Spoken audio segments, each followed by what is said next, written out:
Hello, and thank you so much for clicking and for watching this video ahead of Manchester United's game at Old Trafford on Saturday against Aston Villa.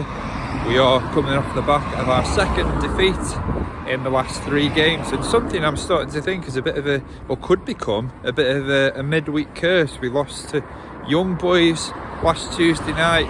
We bounced back with that win against West Ham, but then we lost to West Ham last night. And now we're out of the League Cup, and some people will say, well, it's not the priority, it's a League Cup, but it's a trophy, and now we're going to win all the trophies. So today I thought about it, I spoke to people at work, disappointed, but on reflection, I can't be too disheartened with the performance, with the effort of the players. And I would probably say it was one of our better performances this season, but we lacked that cutting edge. I thought we started poorly, and that's something that we have to get out of, this habit of starting games poorly. Villa are coming off the back of a fantastic win in the league against Everton. It probably meant more last week, but then Everton have now lost the last 2. They've gone out of the League Cup to QPR. So what can you say about Everton? But Everton in a couple of weeks got tickets for that game, excited. But before that, we've got the task of dispatching of Aston Villa, who we have a really good record against. However, they have made it difficult for us in the last couple of seasons. Last season went down to the wire against Aston Villa. Season before that, they made it difficult. Oh, got just a bit of shaky cam.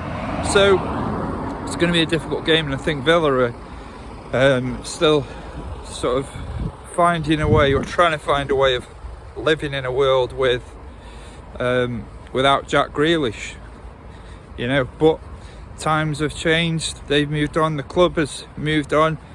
They made an indifferent start to their season, but they'll be looking to come to Old Trafford, just like West Ham the other night, last night, who got that win, a deserved win on reflection. But we have to put that behind us now. The league is a priority. It's disappointing that we've gone out of the League Cup, but I've said it time and time again.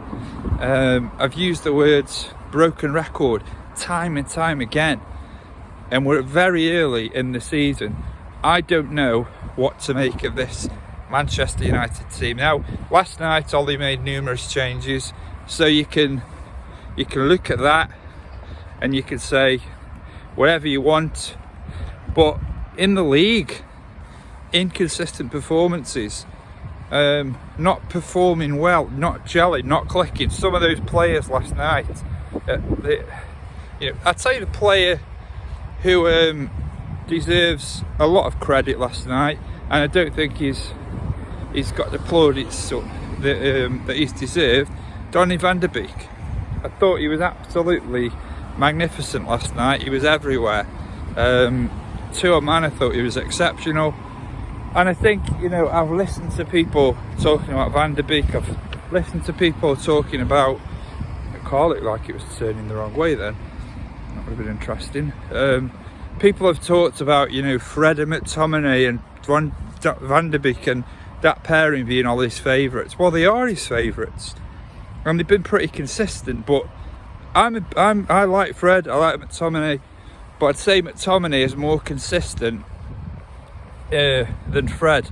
And there are things of Fred that I've seen that I like over the last season.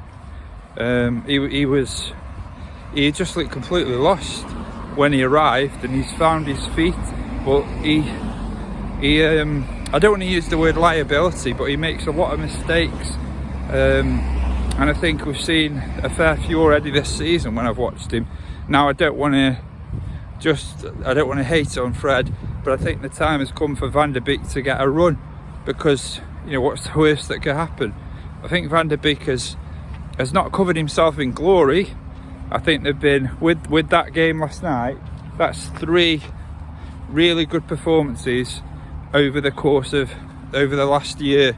I think the 2 games against Everton at Goodison Park, we played them in the league. I thought he was brilliant. We played them in the League Cup. I thought he was fantastic. And last night, I thought he deserved more out of that game. But where does he fit in to Ollie's plans? That is the big question, and I don't want to be one of those people that's asking that question, but I suppose you do have to ask it, and you have a right to ask it. You know, he's on our books, and we just want to know, where is Donny van der Beek, how you want to pronounce it? How is he going to fit into this Manchester United team, and does he have a future at Old Trafford? I would like to know now, because I am starting to ask those questions. I stopped for a while, but now the time has come. Van der Beek, should he be starting now for Manchester United, and should he be getting a consistent run in the team? Leave your thoughts and comments in the video below. If you haven't subscribed, why not subscribe? And until next time, thank you so much for watching, and I will see you all soon.